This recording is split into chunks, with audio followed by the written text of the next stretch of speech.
prazer para nós termos Otávio de Barros conosco e, mais uma vez, agradecemos muito o patrocínio do Bradesco para este evento. Otávio. Não precisava, não. Bom dia a todos. Alô, alô. Bom dia a todos. É um prazer estar aqui e compartilhar com os senhores e com as senhoras o cenário produzido pelo Departamento Econômico do Bradesco, que reúne aproximadamente 32 profissionais de várias áreas. Então, eu já sou beneficiário da apresentação do Carlos Hamilton, que vou, portanto, queimar algumas etapas aqui na minha apresentação e vou me concentrar alguns minutos no cenário global e, particularmente, no cenário brasileiro. Primeiro, reconhecer que essa crise, ao contrário da crise de 2009, 2008, 2009, é uma crise mais de expectativas e não tanto uma crise de crescimento. Ela não adquiriu a dimensão sistêmica daquela crise precedente, portanto, a economia mundial crescerá ainda 3% esse ano, em que pesem as revisões que vêm sendo feitas. Nós mesmos revisamos de 3,2% para 3% o crescimento mundial esse ano. Mas é forçoso lembrar que a forma onde essa crise se manifesta de maneira mais explícita é no comércio mundial. É muito possível que o comércio mundial chegue ao final desse ano com crescimento zero. Nos últimos, até o primeiro trimestre, o crescimento em torno de 4%. Esse é um cenário bastante possível. A economia americana contrasta, nesse momento, com a economia europeia, ainda exibe algum sinal vital de uma capacidade de reação a incentivos maior, certamente, do que a zona do euro. E nós ainda trabalhamos com um cenário de 2% para esse ano, com um pequeno viés de baixa, 1,8%, 1,9% de crescimento. E observamos na margem, particularmente, o dado até ontem à noite já revelava, já vem confirmando essa percepção de que o pior talvez tenha ficado para trás do ponto de vista de percepção de riscos globais. Então, os títulos de 10 anos do Tesouro Americano modestamente abriram um pouco e a nossa visão é que continuarão, com toda a volatilidade compatível com esse, que é o principal indicador de monitoramento da economia mundial. A tendência, na nossa visão, é que no ano de 2013 caminhe para alguma coisa em torno de 2,5%. A zona do euro, a despeito de todas as tensões existentes, chama a atenção o fato de que não tem havido revisões do crescimento para baixo da zona do euro. É curioso. Ontem mesmo saíram dados do PIB da zona do euro, anteontem.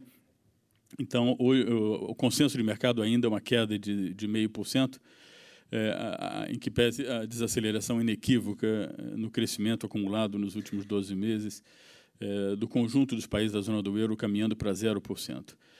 Também chama atenção o fato de que os prêmios de risco de Espanha e Itália, que são os focos de maior tensão nesse momento, começam a ceder um pouco. Nós acompanhamos hoje pela manhã todo o noticiário eletrônico, sugerindo que, cada vez mais próximos de um resgate da Espanha, os mercados veem isso de forma muito positiva e é razoável supor que a percepção de risco fiscal e sistêmico na zona do euro tende a se dissipar gradualmente. E aí nós compartilhamos a visão do professor Kuckerman com relação a esse processo de construção de uma federação orçamentária na Europa, que é um processo inexorável, mais lento e complexo. E a cada boa notícia a partir do Banco Central Europeu ou a partir da Troika, nós vemos alguma reação na moeda europeia. Então, o euro continua se mantendo relativamente resistente a despeito de todas as incertezas que ainda pairam na zona do euro.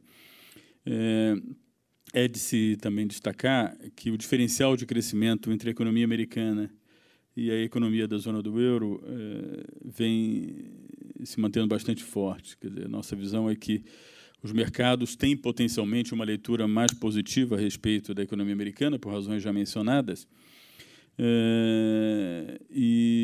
mas, ao mesmo tempo, a fragilidade do crescimento americano e a fragilidade do crescimento europeu não permitem ainda que apostas sejam feitas a respeito de expansão monetária, expansões monetárias adicionais nos Estados Unidos ou na Europa.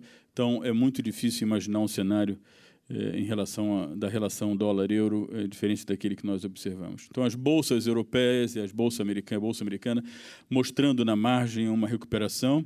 Observem a bolsa europeia também exibindo alguma recuperação, alguma confiança de que o resgate da Espanha possa ser um turning point nesse processo de aviação ao risco, né?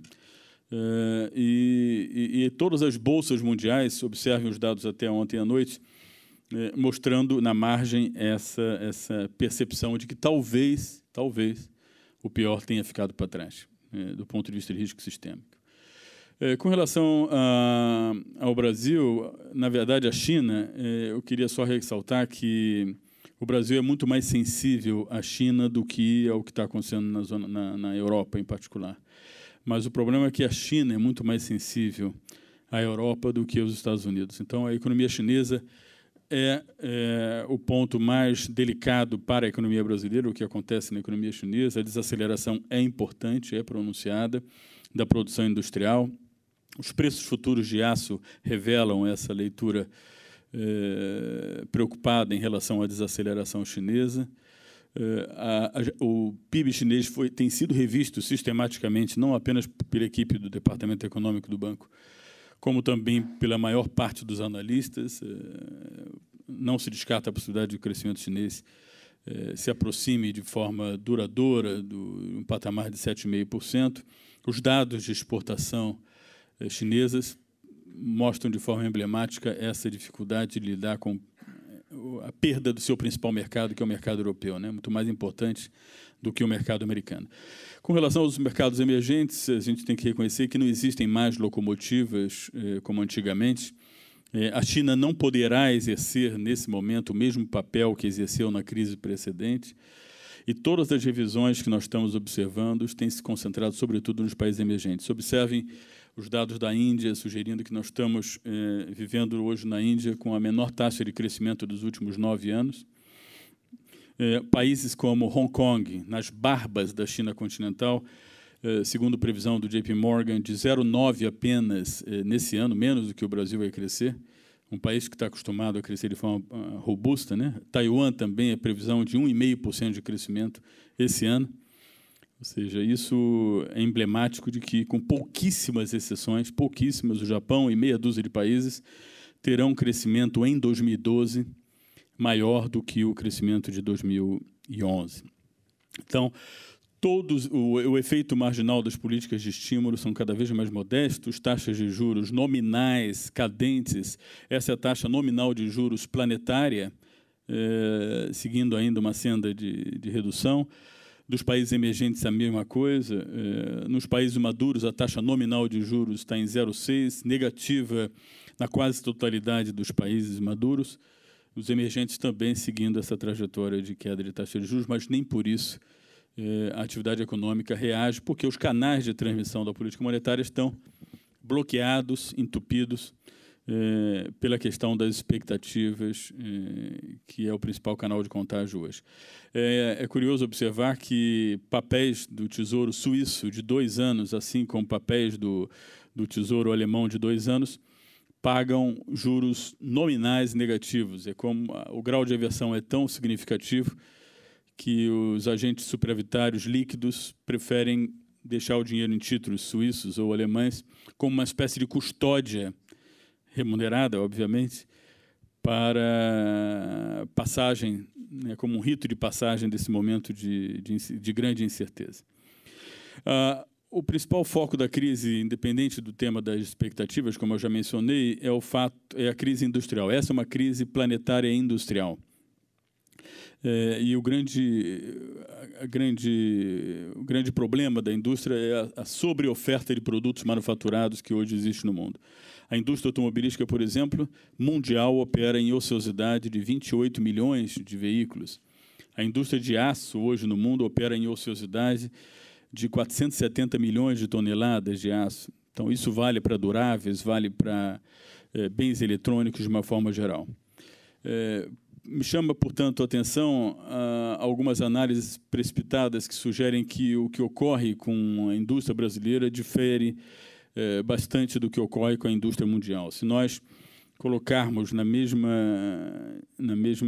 gráfico a tendência da indústria global, os PMIs industriais e o PMI industrial brasileiro, nós vemos que estamos todos absolutamente no mesmo barco. Quer dizer, isso vale também para os países que compõem os países do BRIC, né? Dos BRICS. O Brasil está nesse mesmo processo inserido. Me chama a atenção o fato de que o índice do Banco Central de atividade é uma espécie de PIB mensal do Banco Central, guarda um diálogo intenso com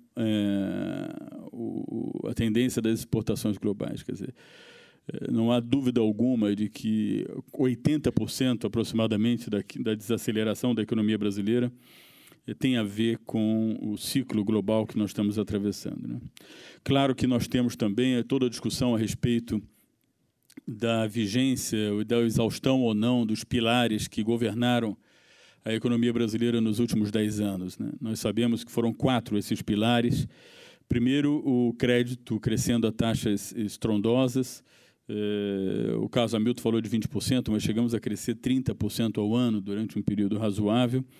Agressivas políticas sociais, com uma inclusão de aproximadamente 50 milhões de pessoas, a população da Espanha no mercado de consumo brasileiro, uma taxa de câmbio apreciada que garantia um aumento de renda e de consumo no Brasil de forma espetacular, e o gasto público também muito forte, baseado, sustentado por uma expansão da carga tributária. Esses foram os 4 pilares essenciais que permitiram que a economia brasileira crescesse, com distorções, é claro, nesses últimos anos. A pergunta é se esse modelo está ou não esgotado. A nossa resposta é de que não há uma exaustão completa desse modelo, mas estamos convictos que novos drivers de crescimento são necessários no Brasil na direção da eficiência e da produtividade. Quando olhamos numa perspectiva relativamente recente, de 2007 a 2011, o desempenho brasileiro é internacionalmente invejável. 4,2% é bastante razoável, né, para um país como o Brasil, que cresceu mediocremente, né, nas últimas décadas, né? E eu me recordo que quando nós crescíamos a 7,5%, havia um certo exagero, né, não só no Brasil, mas fora do Brasil, em relação a como se fosse possível projetar isso para um horizonte mais dilatado. Mais adiante, o jornal Valor Econômico fez uma capa também, sugerindo, no momento que o Brasil crescia a 2%, né, mais ou menos, né? Uma capa sugerindo que... E muitos agentes de mercado, analistas de mercado, acabam projetando isso para frente, para um horizonte mais dilatado, como se o Brasil fosse crescer duradouramente nesse patamar. A nossa visão aqui, uma capa fantasia, inventada pelo departamento que eu dirijo, o Brasil não é nem o de 7,5%, nunca será, dificilmente será, e nem o de 2%. O Brasil mais provável é um Brasil de 4% de crescimento, que é algo mais próximo do que nós consideramos que seria o PIB potencial do Brasil, né? Então, essa leitura nos remete àquela percepção de que o que está acontecendo em 2012 é o crescimento que o mundo nos permite ter. Quer dizer, o Brasil está crescendo aquilo que lhe é permitido crescer, que o mundo lhe permite crescer. Claro que alguns fatores específicos, o Brasil foi severamente afetado pelo problema da Argentina, houve também o problema na crise dos transportes, vários fatores ligados a petróleo e gás especificamente, mas fato é que esses fatores excepcionais teriam tirado no máximo entre 0,8 e 1 ponto percentual do PIB brasileiro. Então, o que o Brasil está crescendo esse ano é aquilo que, de fato, ele poderia crescer. Dificilmente esses fatores se repetirão, pelo menos na mesma intensidade, no ano que vem. Para o ano que vem, o nosso cenário é de 4% de crescimento, 4 e pouco. É evidente que isso se apoia na hipótese de que esses 2 últimos trimestres, a exemplo do cenário do Banco Central do Brasil, a economia brasileira vai estar rodando na margem em torno de 1%, anualizadamente em torno de 4%, esse é o cenário de consenso. É verdade também que 90%, não digo 90%, mas uma grande parte dos analistas acabam surfando no próprio cenário do Banco Central do Brasil, porque o Banco Central acertou tão mais do que a média do mercado nos últimos anos, que esse é o cenário do Banco Central, um PIB anualizado rodando a 4% nos próximos trimestres, mas esse, de fato, é o cenário que o Departamento Econômico do Bradesco acredita. O nosso maior erro, na verdade, nós tivemos 2 grandes erros de previsão em relação a 2012. Primeiro, nós subestimamos a crise industrial, o efeito da péssima performance industrial no conjunto da economia brasileira. Em algum momento lá atrás, nós achávamos que era possível o Brasil crescer sem indústria, sem um crescimento industrial vigoroso. Um ano isso talvez seria possível, mas 2 anos ou mais do que 2 anos, com crescimento zero ou negativo da indústria, os efeitos sistêmicos foram muito sentidos, né? Para o ano que vem, os nossos modelos, por um efeito estatístico, de carrego estatístico, considerando a nossa projeção para o final desse ano, a indústria brasileira poderá crescer alguma coisa em torno de 3%. Então, é razoável imaginar que o PIB do Brasil não se distancie muito do crescimento do PIB industrial. No próximo ano, nós temos até um certo viés de alta. Com relação aos investimentos, formação bruta de capital fixo, né? A nossa projeção é que esse ano os investimentos praticamente se estabilizem em relação ao patamar passado, são muito mais sensíveis, muito mais voláteis e sensíveis à conjuntura global. Mas a nossa percepção é que no ano que vem também os investimentos voltam a crescer num patamar em torno de 3% a 4% ao ano. Com proporção do PIB, o Brasil está muito aquém daquilo que precisa para sustentar um crescimento de 4%. Nossa estimativa é que o Brasil precisa de 22,5% da relação investimento-PIB para sustentar 4% nos próximos anos, né? Ainda estamos bem atrás na comparação internacional do ponto de vista de formação bruta de capital fixo, né? Outro erro crasso, eu acho o erro de 90% dos analistas, mas aqui eu faço claramente a minha meia-culpa, é que nós sobreestimamos o peso dos investimentos públicos em 2012. Achamos que em 2012 o Brasil poderia ter um boom de investimentos públicos, não apenas pelo calendário esportivo, mas também por várias pressões por melhora de infraestrutura, que é muito precária no Brasil e vários planos, né? E esse foi um erro. Nós tivemos uma crise do sistema de transporte, uma crise grave do DENIT, que acabou contaminando muito mais do que nós imaginávamos. Mas, a despeito disso, chama atenção o fato de que venda de cimento, o ritmo de venda física de cimento no Brasil ainda mantém um patamar alto. Isso também traduz algum investimento fixo que esteja em curso na economia brasileira. Temos alguns indicadores de demanda de investimento a partir do repasse de linhas do BNDES para a Finame pelo Bradesco, que tem sido nos últimos anos o maior repassador de linhas de Finame no setor privado. Na margem, nós estamos observando uma melhora dessa demanda por crédito. E o crédito para empresas, para pessoas jurídicas no Brasil, na margem também, dessazonalizado, também vem mostrando alguma recuperação. Revisamos, o Carlos Hamilton aqui falou que investimento direto previsto para o ano que vem pelo Banco Central ou pelos analistas da ordem de 60 bilhões, a nossa previsão foi revista para esse ano. Os dados que nós temos observado na margem estão sugerindo que o investimento direto esse ano, se mantiver um ritmo mensal de 4,5 bilhões, chegará a 60 bi, é um nível bastante razoável, com destaque, diga-se de passagem, para o investimento europeu no Brasil, que vem ganhando um peso relativo importante. Portanto, nós estamos nessa transição ainda da incerteza para a confiança. Há muitas dúvidas ainda. O Brasil certamente não reúne ainda as condições para um crescimento exuberante. Vamos continuar com um crescimento moderado. De qualquer forma, o pilar desse modelo de crescimento, enquanto o investimento não chega, em algum momento vai chegar, é o consumo das famílias, que ininterruptamente, desde 2004, vem mantendo uma taxa de crescimento de 4% ao ano. Esse é o PIB percebido pela sociedade, esse é o PIB que atrai investidores que estão em ociosidade no mundo em busca de mercados vibrantes, né? Vendas no varejo crescendo ainda a patamares extremamente fortes. Nós estamos prevendo 8% do varejo, faturamento real do varejo restrito no Brasil esse ano, 6,5% ano que vem. A pobreza no Brasil segue em queda sistemática, portanto, nós acreditamos que esse descompasso entre vendas no varejo e produção industrial tenda gradualmente nos próximos 2, 3 anos a se fechar, né? Uma palavra apenas antes de encerrar sobre um aspecto que eu acho fundamental para nós compreendermos o que está acontecendo com a economia brasileira, é o que eu chamo de conspiração da demografia contra o mercado de trabalho.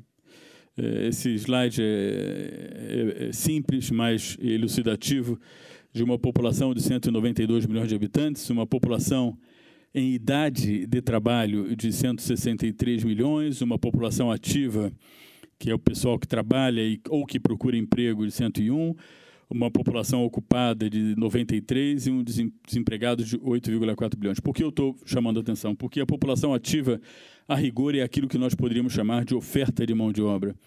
E a população efetivamente ocupada é a demanda de mão de obra. E nos últimos anos, a oferta de mão de obra vem sistematicamente crescendo abaixo da demanda de mão de obra. O Brasil está vivendo esse processo. A linha vermelha, que é a demanda de mão de obra, vem sistematicamente crescendo acima da linha verde, que é a oferta de mão de obra. Então, não há dúvida que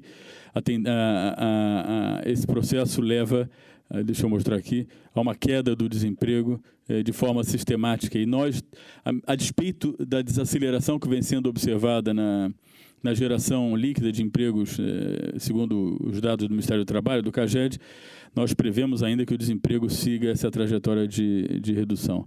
Chama atenção também o fato de que, na margem, a quase totalidade dos novos empregos gerados no Brasil, esses novos empregos são formais. Não se fazem mais empregos informais no Brasil, quer dizer, na margem. O estoque de trabalhadores no Brasil, ainda 61% é formal, incluindo militares e servidores públicos, né? E a tendência é que isso continue aumentando. E também portanto, o custo da mão de obra tende a se tornar cada vez mais caro. E também algo que é muito desprezado pela maior parte dos analistas é o fato de que a população jovem no Brasil está caindo em termos absolutos. Nós chegamos a 24 milhões de jovens de 18 a 24, nossa projeção para esse ano é de 21 milhões e 800, ou seja, há menos jovens ingressando no mercado de trabalho e os jovens que estão aí disponíveis estão ficando mais tempo na escola. Portanto, a oferta de mão de obra está sendo severamente punida por esse fator demográfico, né? Esse é um ponto que eu acho que merece destaque e ajuda a explicar a pressão salarial, os salários reais estimados pelo Departamento Econômico do Bradesco em 3,9% esse ano, acima do INPC. Bem, eu vou pular essa parte toda aqui, vou concluir, o tempo já está exíguo. Depois dessa apresentação vai estar à disposição de quem tiver interesse. Uma palavra sobre política monetária e sobre inflação. A nossa percepção de política monetária é que as taxas de juros vão ser reduzidas nessa próxima reunião do Copom, nós vamos chegar a 7,5%. Existe a possibilidade de que o Banco Central vá um pouco além, mas, ao mesmo tempo, nós temos a intuição, a percepção de que, dada, como é que eu diria, a vontade do Banco Central do Brasil não querer aumentar juros no ano que vem, talvez haja a percepção de que estejamos bastante próximos do final do ciclo de afrouxamento monetário. Eu acho que o que está governando esse processo é a leitura sobre o ano que vem, considerando também que a atividade, pelo que nós aprendemos aqui com o nosso diretor Carlos Hamilton, há uma leitura bastante positiva da retomada da atividade econômica no Brasil. O nosso cenário é de um aumento no ano que vem de juros, mas não descartamos a possibilidade de que as taxas se mantenham inalteradas, dependendo da decisão do Banco Central do Brasil, da mensagem que virá adjacente à decisão do Copom. A nossa taxa real de juros ex-ante hoje, na comparação internacional, está em 1,7%. Caminhamos, portanto, com novas reduções para taxas de juros mais próximas de zero. Eu diria que, descontado imposto de renda, a nossa taxa real de juros já está em torno de 1,4%, 1,3% hoje. E nos últimos 12 meses nós tivemos uma mudança brutal. Foram 500 basis points de redução de taxa de juros no Brasil, incluindo essa virtual redução de 50 bips nessa próxima reunião. A inflação, nesse contexto, ela se mantém num patamar acima do centro da meta, em torno de 5,2% a nossa projeção para esse ano, 5,5% no que vem. Dependendo de algumas medidas que possam ser tomadas na área de energia elétrica, nós podemos ter uma surpresa positiva em relação à inflação do ano que vem, com a desoneração que está sendo ventilada na imprensa, né? Mas temos que chamar a atenção que os núcleos de inflação, todos misturados, estão sugerindo a inflação, por enquanto, convergindo para o centro da meta, que é 4,5%. É uma pena que nós tenhamos um centro de meta tão elevado no Brasil. Eu sempre fui um defensor de que nós, gradualmente, fôssemos reduzindo, indicando redução do centro da meta de inflação, né, no Brasil, e eu espero ainda que um dia isso aconteça. Mas a leitura que acabará prevalecendo, talvez, na nossa visão, pela autoridade monetária, é o fato de que a inflação, excluindo alimentos, excluindo combustíveis, esteja em processo ainda de desaceleração. Essa é a visão que eu acho que vai ser percebida, vai ser o norte da decisão da política monetária nos próximos meses. Bem, vou parar por aqui.